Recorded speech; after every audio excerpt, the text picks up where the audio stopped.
Perfeito, Mauro. Vou ficar de pé? Eu não estou aguentando ficar sentado. É sério. Foi 2 dias, ou está sendo 2 dias, de tanta informação que minha cabeça está pirando. Eu vou precisar reassistir todas essas gravações das palestras de hoje várias vezes, porque tem muita informação aqui e eu... Bom, para vocês terem uma ideia, eu parei para almoçar, aí sentei na mesa com o Valfredo, sentei na mesa com o Américo, o Dani, né? A Nanda, né? Cadê? Não estou vendo. Já saiu?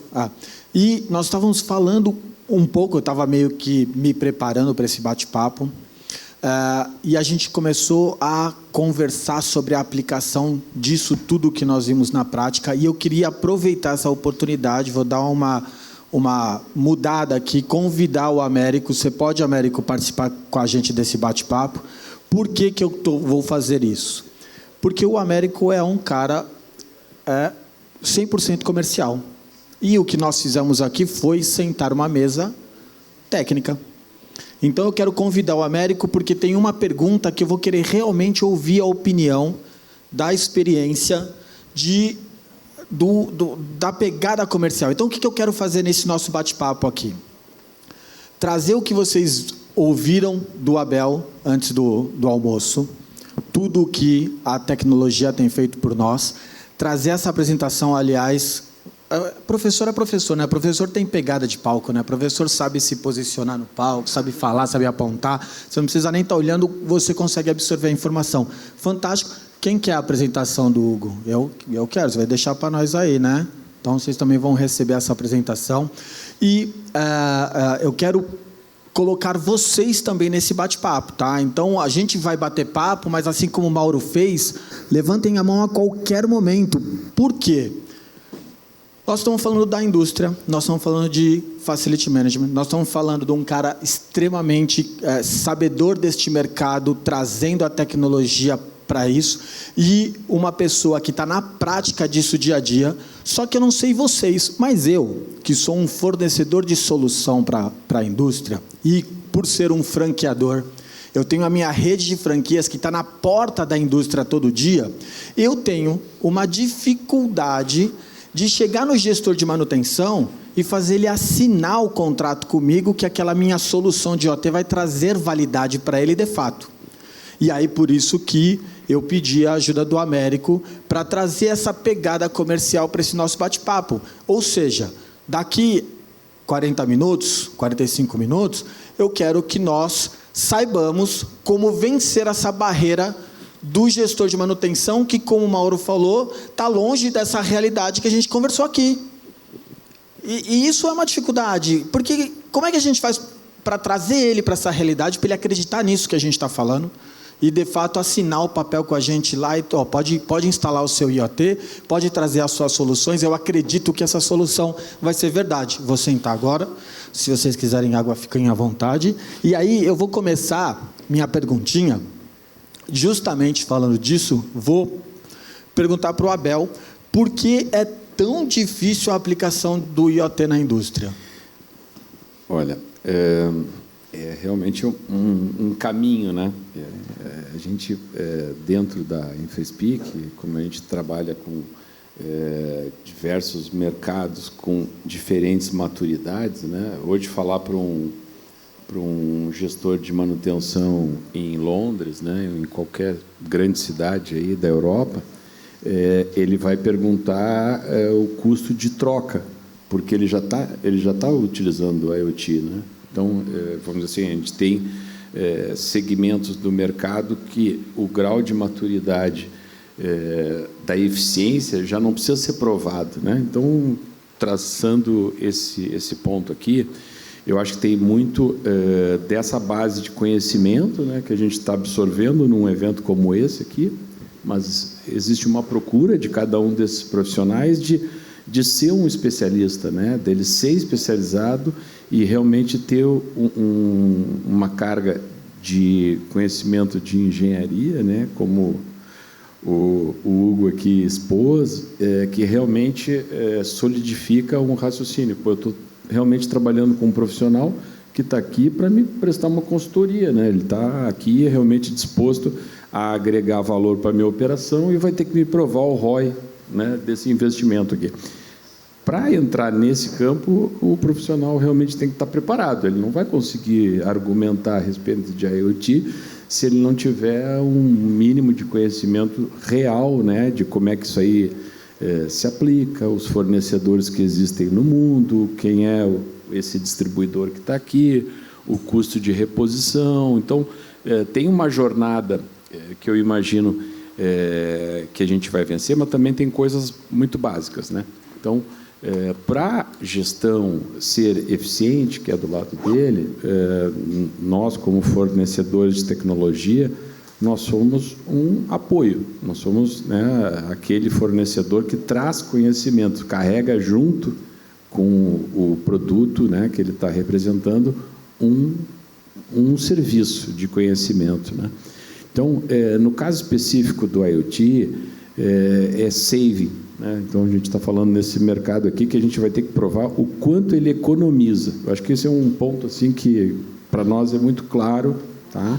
Então, onde a gente tem essa aplicação do IoT, a gente vai provar, por exemplo, num banheiro que o Hugo estava citando aqui, qual é a real o consumo per capita de pessoas que entram dentro daquele coisa e o nível de reposição que nós estamos propondo de X em X número de usuários adentrando aquele prédio, e ele vai precisar repor toda vez que ele vai lá?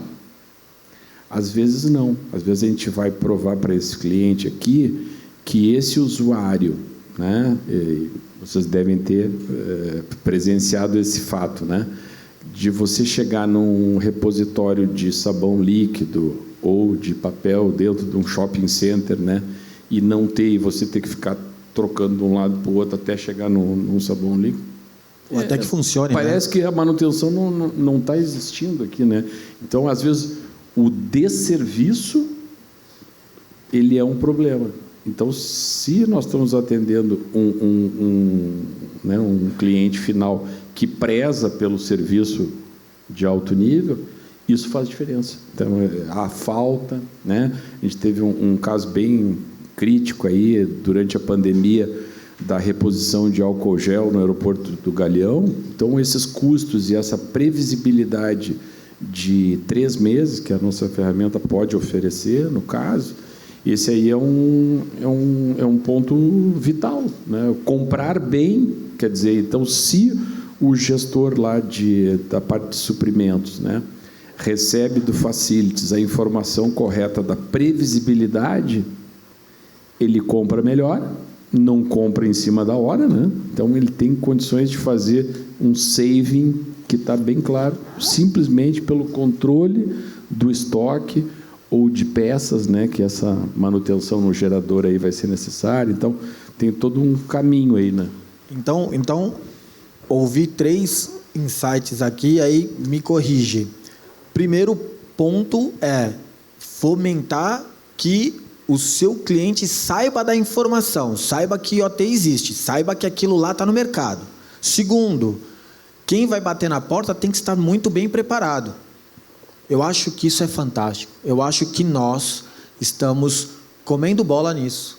Eu acho que nós estamos gastando muito tempo em outra coisa que não em se preparar para estar lá.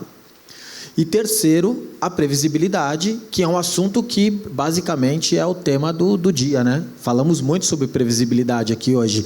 E aí eu pergunto para o Hugo, como é que na Orion você tem feito essa previsibilidade para mostrar para o cliente? Porque não deve ser simples, até porque para fazer a previsibilidade você já tem que estar lá dentro conhecendo a operação dele. Só que você já teve essa dificuldade de entrar. Então, me dá uma sugestão de como criar essa previsibilidade. Rafa, para responder essa pergunta, eu vou começar igual a Bel, me dando uma arrumada aqui na cadeira, né? Porque não é uma pergunta fácil de ser respondida. Até de alguma forma, Bel, tentando complementar a resposta que você acabou de apresentar para a gente falou um pouquinho do Facility Manager, né? Que é o gerente predial, a pessoa que cuida das instalações. Vocês já pararam para pensar hierarquicamente para quem que esse gestor de FM responde dentro da hierarquia da empresa? Alguém tem ideia aqui? Alguém quer falar? Normalmente, dentro das empresas, o gestor de FM ele responde para que vertical de diretoria? Alguém quer chutar? RH, operação. Dou-lhe uma, dou-lhe duas. Marketing? Não, marketing não. Marketing é mais difícil. Financeiro.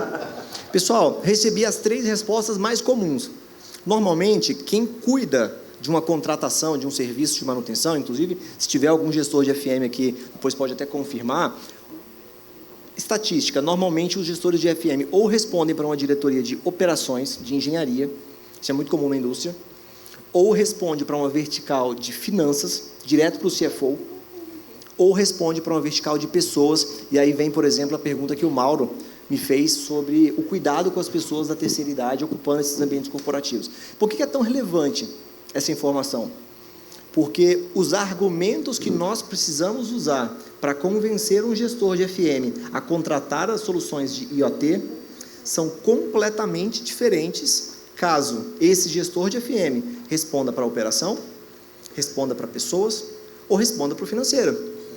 Eu nem diria que o principal foco do IoT é o saving, necessariamente. Talvez o saving venda muito bem o IoT para um gestor predial que esteja respondendo para o CFO.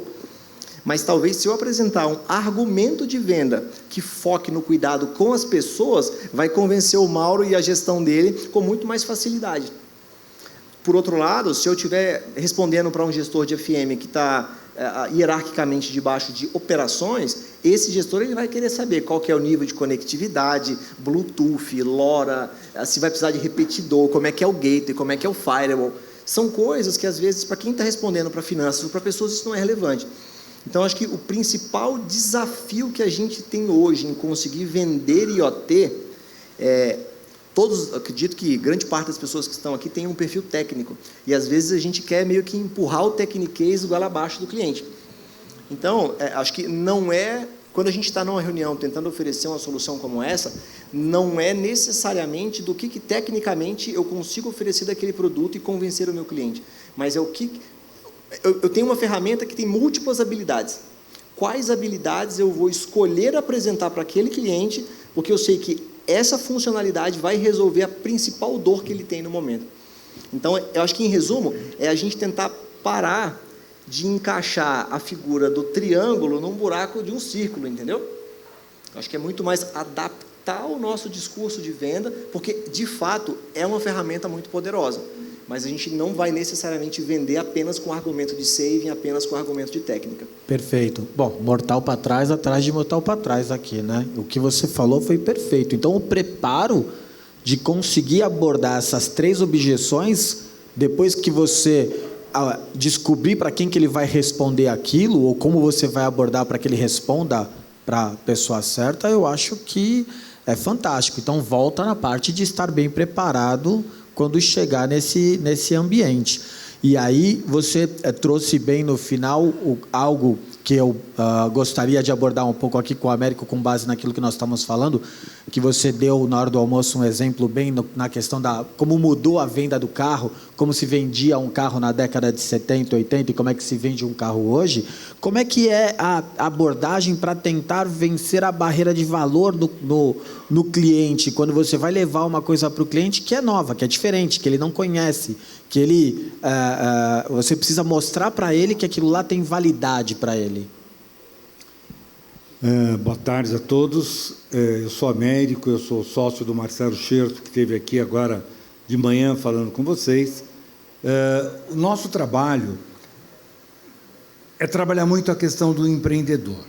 E nós partimos sempre de um pensamento.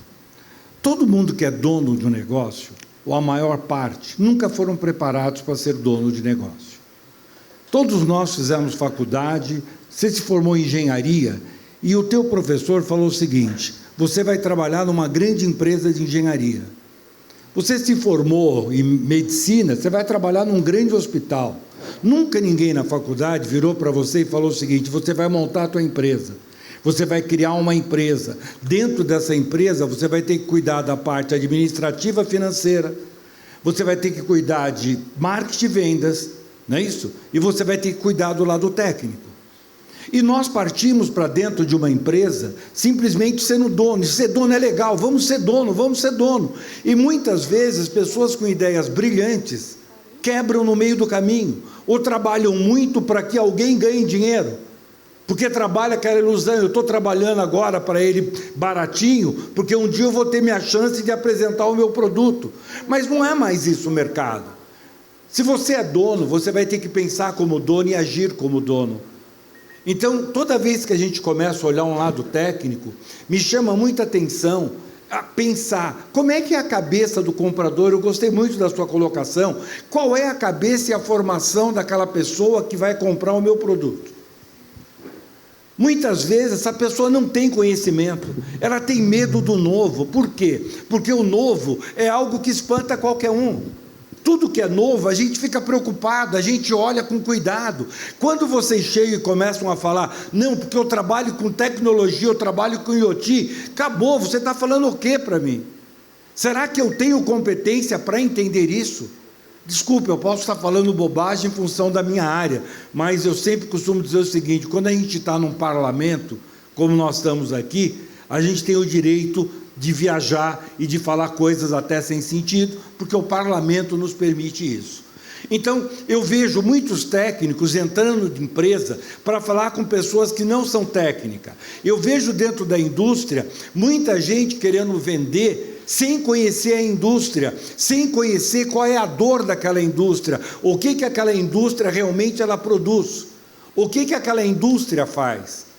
Então eu acho que o processo de venda, eu quero chegar para uma pessoa que está acostumado a andar aí com um carro de 150 mil, e eu vendo para ela uma Ferrari, eu apresento para ela, ela não tem condição emocional de sair de um carro de 150 mil para pular para uma Ferrari, isso é coisa do outro mundo. Outro dia eu estava assistindo uma palestra de um cliente nosso, e ele falou justamente o seguinte, eu demorei 15 anos para sair do carro X e chegar numa Ferrari. Aí a pergunta é, por que você não comprou a Ferrari logo que você tem dinheiro? Ele falou, não, eu precisava aprender a andar com a Ferrari, eu precisava me acostumar com a velocidade, senão eu ia me matar. Então eu acho que quando a gente olha para o conceito e vem a pergunta, o que realmente eu estou vendendo para aquela pessoa? Eu acho que a empresa, né, olha, por exemplo, ela tem um monte de coisa. Então, quando ela entra dentro de uma empresa, ela tem que saber o que ela quer vender, porque se ela oferecer tudo o que ela tem, automaticamente o cara vai colocar ele para fora. É a mesma coisa, por exemplo, nós estávamos conversando aqui, né? Nós estávamos conversando e falando aqui, entre a gente, né? Da empresa, entre a franquia, e a pergunta que foi feita foi, Américo, como é que eu faço para vender? O pessoal da TAG estava conversando, sabe, como é que eu faço para vender? E a resposta que eu dei para ele foi, cara, isso é uma coisa que nós temos que fazer um brainstorm. Nós temos que repensar o processo de venda. Por que repensar o processo de venda? Porque nós estamos sendo treinados para oferecer uma solução para uma empresa, que lá dentro dessa empresa, o cara que faz manutenção é primo do gerente não sei das quantas.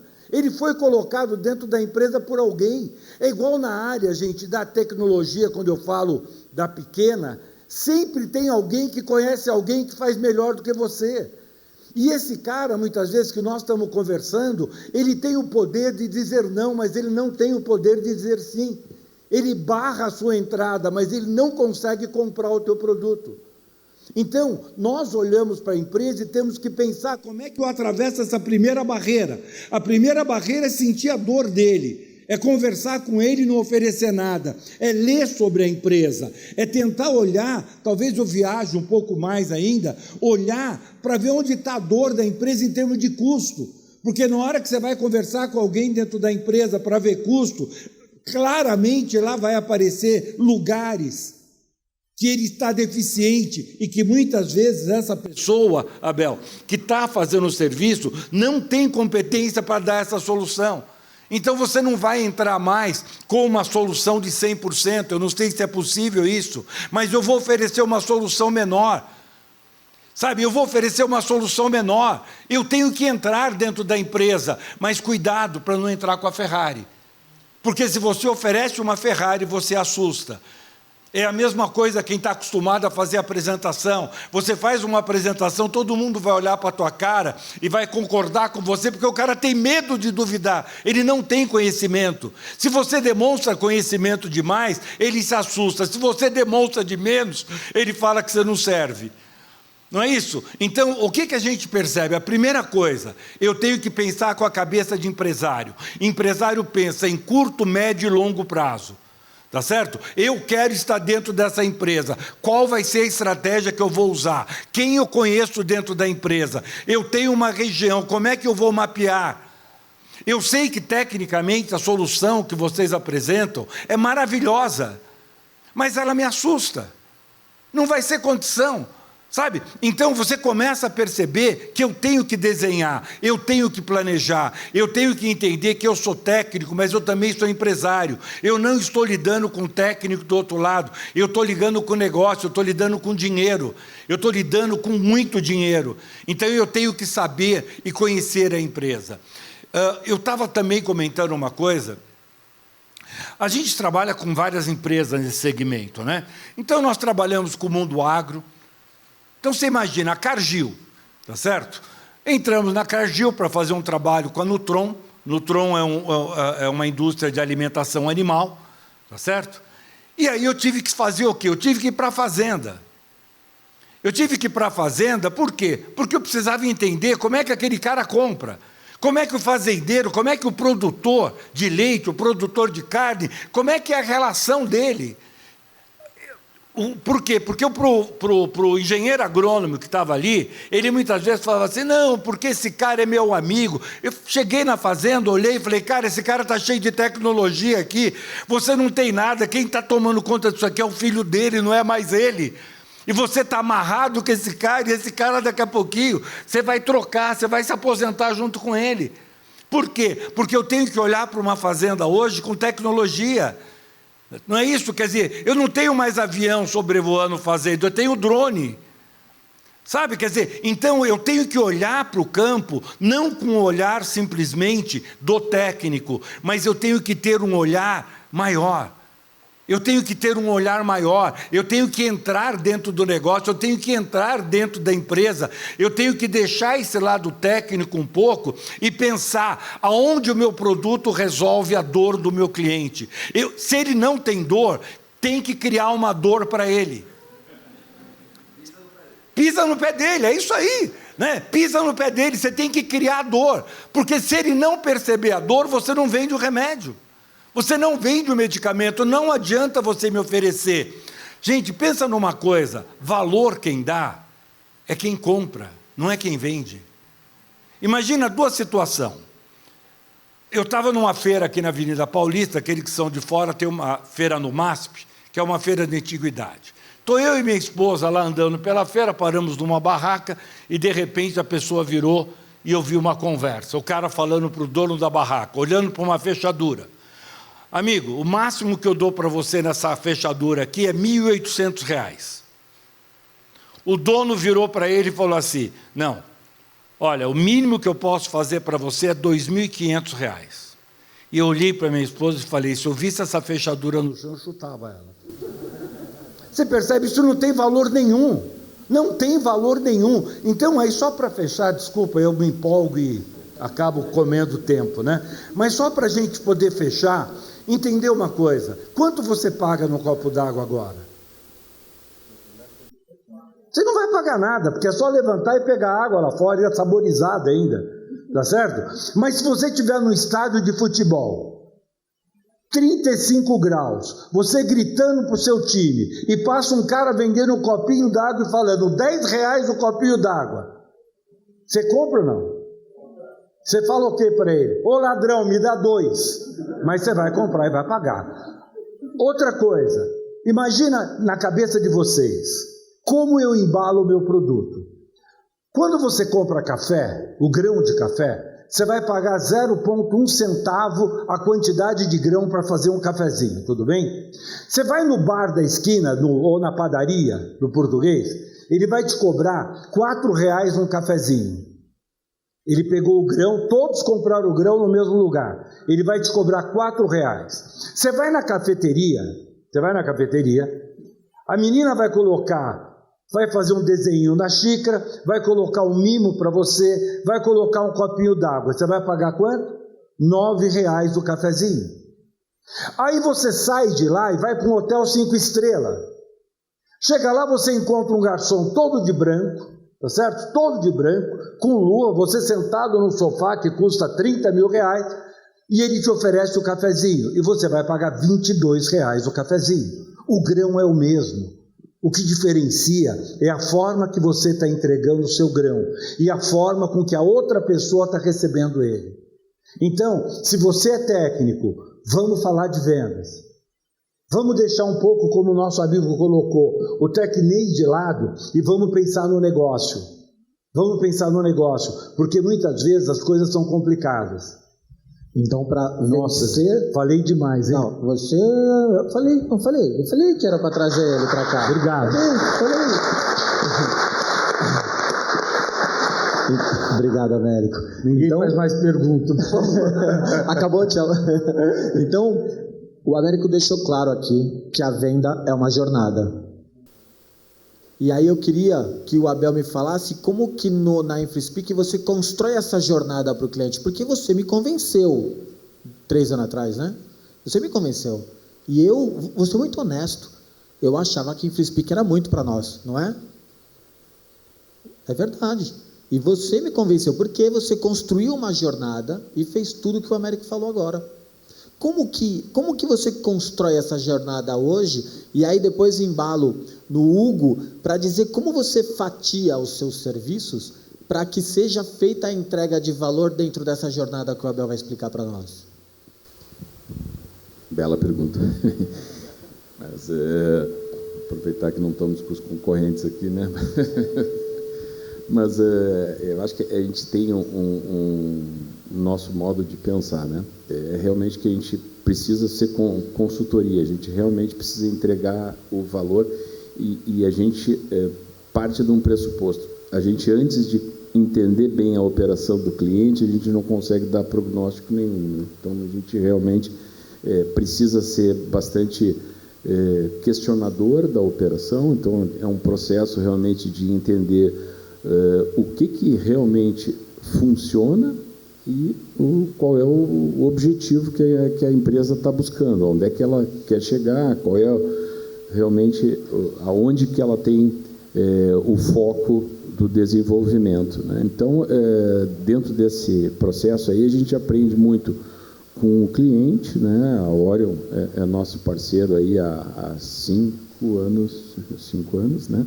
Então, a gente tem esse raciocínio que o cliente que a gente realmente precisa, o nosso negócio é SaaS, né? Então, Software as a Service, né? Então, a gente realmente não vende um ticket de solução, a gente precisa ser parceiro de longo prazo. Então, para que isso aconteça, a gente tem que ser o mais transparente possível. Perfeito. Então, a gente precisa ser o mais transparente possível e tracionamos essa relação aí de buscar do cliente o raciocínio da operação, aonde que a operação quer chegar, né?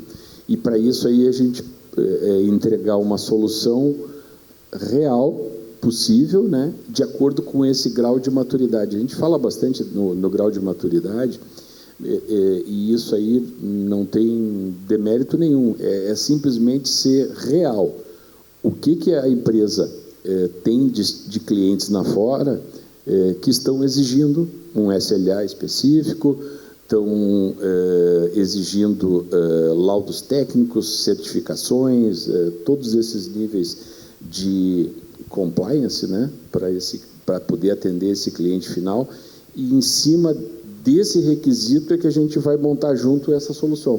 Então, justamente essa troca de entender bem aonde que a gente realmente consegue entregar esse valor e tracionar isso aí juntos, né, no processo.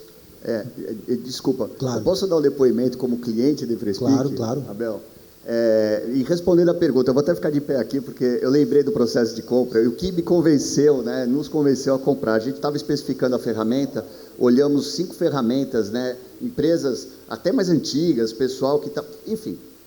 Bom, beleza, vamos rodar a ferramenta, né, um SaaS, né, entrega aqui a versão freemium, deixa a gente rodar e tal. FreeSpeak falou, não, a gente não vai entregar isso aí para vocês, por quê? Porque para você rodar uma ferramenta dessa, tem que ter um banco de dados, né? E eu falou, a gente está dando problema, dava problema isso. A gente entregava com um banco de dados, que não é um banco de dados real, a pessoa não simula, dá mais problema, mas eles só não entregaram. Vocês deram um apoio e fizeram exatamente isso que você falou, na prática, né? Reuniões, entenderam, tal. Os outros entregaram a ferramenta e eu usei as duas ferramentas. Não dá para usar. Você solta na mão de um cara que não entende o que está fazendo, ele fica lá se debatendo e tal, não vê o valor. Você está entregando. Tinham ferramentas boas, mas eu não consegui nem ver. Eles fizeram diferente. Puseram lá a equipe. A gente demorou uns 2 meses para comprar, não por nós, porque eles venderam em 2 meses. Vocês levaram esse tempo. Então, parabéns, fantástico. E o depoimento, e funciona. Então, assim, Perfeito, você lembrou, muito bem lembrado, e a construção da jornada que a FreeSpeak fez com a gente foi isso. Calma aí, vou colocar uma equipe. Nesse momento, nós não éramos clientes, mas nesse momento, ele conseguiu a abertura da porta para nos conhecer. Então, eles enxergaram uma oportunidade para entrar. O Beto, por exemplo, nossa franquia aqui de Indaiatuba, está entrando num cliente. Quantas visitas você já fez lá, Beto?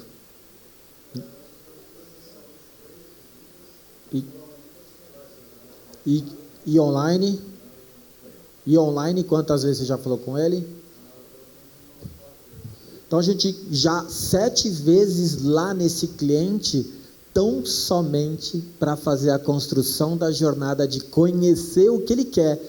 E o Beto fez uma coisa lá que eu queria ouvir muito do Hugo, que é o que o Américo deixou para nós, que é fatiar essa Ferrari, que ele não quer a Ferrari inteira nesse momento. Como é que você, Hugo, nos seus clientes, fatia a gama de serviços que você tem de acordo com a necessidade que o seu cliente tem, que é justamente a abordagem que o Beto fez nesse nosso cliente. Ele chegou, a necessidade dele era uma, ele chegou pela câmara fria, pegou o gerador que ele já dominava e agora ele já está conseguindo fazer uma construção bem grande ali, bem considerável. Como é que você tem feito, Hugo? Rafa, eu dividiria essa pergunta em 2 respostas. Acho que a primeira delas, a gente tem que ter muita clareza de qual é o nosso portfólio, o que de fato a gente está vendendo, e segundo, e aí é a segunda parte da resposta, quais são os nossos modelos de negócio. O Américo comentou da aquisição de uma Ferrari. Às vezes, se eu sou a pessoa que quero monetizar uma Ferrari, eu quero vender, eu quero ganhar dinheiro com aquilo dali, vender a Ferrari é uma opção. Alugar a Ferrari é outra. Então, às vezes, o cliente ele não quer comprar uma solução IoT. Ele quer ter o direito ao uso. Então, de repente, eu preciso de desenhar modelos de negócio e dar ao cliente opções. Eu tive, há um tempo atrás, a oportunidade de conversar com a Iris Pereira, que foi durante muito tempo C-Level do grupo McDonald's, Arcos Dourados. Depois ela foi C-Level também na Apple. E ela comentou que a estratégia do McDonald's no Brasil era diferente de qualquer outro país do mundo. E eu fiquei muito curioso, perguntei o porquê. Ela falou, não, porque o Brasil é o país no mundo que a gente vende mais lanches personalizados. Na maioria dos outros países, não tem a opção de tira alface, põe 2 tomates, tira cebola, coloca picles. Não, é o combo 1, 2 ou 3. O brasileiro tem essa veia de personalizar, de contratar algo que pareça encaixar como uma luva na solução. Então, primeira parte da resposta, eu acho que é a gente realmente fazer um brainstorm e discutir modelos de negócio. Como que eu vou vender isso? CAPEX, OPEX, leasing, é uma locação, eu estou vendendo o ativo, eu estou vendendo a infraestrutura, eu estou vendendo a disponibilidade do dado. Isso muda drasticamente a depender do público-alvo para quem a gente quer vender essa solução. E o outro ponto, a outra metade da resposta seria qual é o meu portfólio, o que eu quero vender. Porque hoje pela manhã, o apresentador da NVIDIA comentou, e eu compactuo da visão dele, o IoT ele tem barateado de forma exponencial. Há 5 anos atrás era muito caro a gente obter dados em tempo real. Hoje é muito barato. Hoje a gente pega um sensor de alguns daqueles parâmetros que eu apresentei agora há pouco e eu venderia para um cliente a R$200 por mês. R$ 150 por mês? Tá, mas o salário de quem programa um dispositivo desse não é R$2.000, R$3.000, porque o mercado disputa esses profissionais na foice. Então, às vezes, eu tenho que contratar um profissional, sei lá, vou chutar um salário, que vai ganhar 10, 12, 15 mil reais, e eu vou estar vendendo IoTs de R$150, a conta não fecha. Então, acho que essa definição clara do portfólio é interessante para quem está interessado em vender essas soluções, porque talvez o IoT, e aí é uma provocação que eu faço para cada um refletir no seu negócio, talvez o IoT por si só não seja o grande negócio.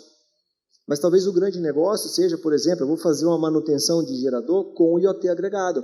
E eu vou usar o IoT como um diferencial, porque a maior parte dos meus outros concorrentes não vai oferecer isso.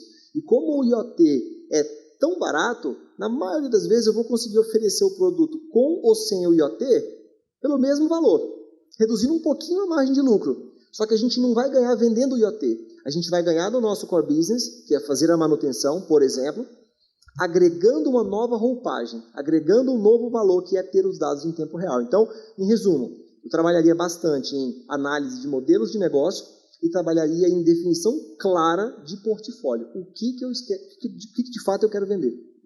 Perfeito. Muito legal. Perfeito. Você sabe que só fazendo um parêntese aqui bem rapidinho, você está falando dessa questão de fazer o portfólio, analisar o cliente, analisar... eu tinha mais ou menos, acho que 19 anos de idade, eu estava naquela empolgação, porque eu virei consultor. Então, eu fui sozinho visitar um cliente. E aí eu vou falar o nome desse cliente, que é Ferramentaria Belzer, né? Que era uma empresa alemã, né?